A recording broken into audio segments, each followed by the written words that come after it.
ഇന്ന് നല്ല വെയിലുള്ള ദിവസമാണ്. 2-3 ദിവസം അടുപ്പിച്ച് മഴ പെയ്യുന്നോണ്ട് ഒരു വെയിൽ കിട്ടാൻ വേണ്ടി എല്ലാവരും കാത്തിക്കാവൂലേ. അതുപോലെ തന്നെയാട്ടാ ഞാനും. പ്രത്യേകിച്ച് കുഞ്ഞു മക്കളുള്ള വീട്ടിലൊക്കെ പറയേണ്ട ആവശ്യമില്ലല്ലോ. എനിക്ക് അതുപോലെ തന്നെ ഉണക്കാനും അലക്കാനും ഒക്കെ ഉണ്ടായിരുന്നേ. കൂടാതെ വിറക് ഉണക്കാനുണ്ടായിരുന്നു. അതൊക്കെ ഞാനും റിനിമോളും കൂടെ കൂടിയിട്ടാട്ടോ ഉണക്കുന്നേ. അവളെ ഉറക്കാൻ നോക്കിയാൽ അവൾ ഉറങ്ങേയില്ല. അവൾ എൻ്റെ കൂടെ ഇങ്ങനെ പണിയെടുത്തോണ്ട് നടക്കും. എനിക്ക് പച്ചരിയും ഗോതമ്പും ഒക്കെ തീർന്നിരിക്കുകയായിരുന്നേ പൊടിപ്പിച്ചത്. അതൊക്കെ ഞാൻ വേഗം കഴുകിയിട്ടേ.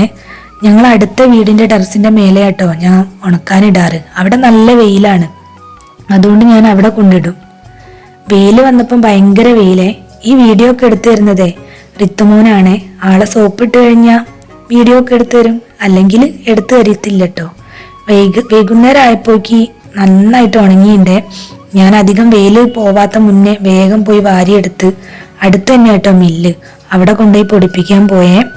റിനിമോളിൻ്റെ കൂടെ പോരും. അവക്ക് ഇങ്ങനെയൊക്കെ നടന്നു പോകാൻ ഭയങ്കര ഇഷ്ടമാണ്. ഞങ്ങൾ വീടിന്റെ താഴത്തായിട്ട് തന്നെയാണ് ആ മില്ല്. പോണ സമയത്ത് കണ്ടതാണേ ഓണത്തുമ്പികള്. നല്ല ഭംഗിയുണ്ടല്ലോ അല്ലേ കാണാന്. റിനിമോള് കണ്ട മുന്നിൽ ഓടിപ്പോകുന്നത്. അവക്ക് ഇവിടേക്കുള്ള വഴിയൊക്കെ നന്നായിട്ട് അറിയാം. പോകുന്ന വഴിയിലുള്ള കേട്ടോ ഒരു കൊടംപുളീന്റെ മരം. അവിടെ നിന്ന് എപ്പോഴും ഞങ്ങൾക്ക് കൊടംപുളി കിട്ടാറുണ്ട്. അപ്പൊ ഇന്നും നോക്കിയപ്പോ 2 കൊടംപുളി കിട്ടിട്ടോ. അപ്പൊ ഇന്നത്തെ വീഡിയോ അത്രയേ ഉള്ളൂ കേട്ടോ. ടാറ്റാ. ഒന്ന് ലൈക്ക് ചെയ്യണം കേട്ടോ, കൂടെ സബ്സ്ക്രൈബും ചെയ്യണേ.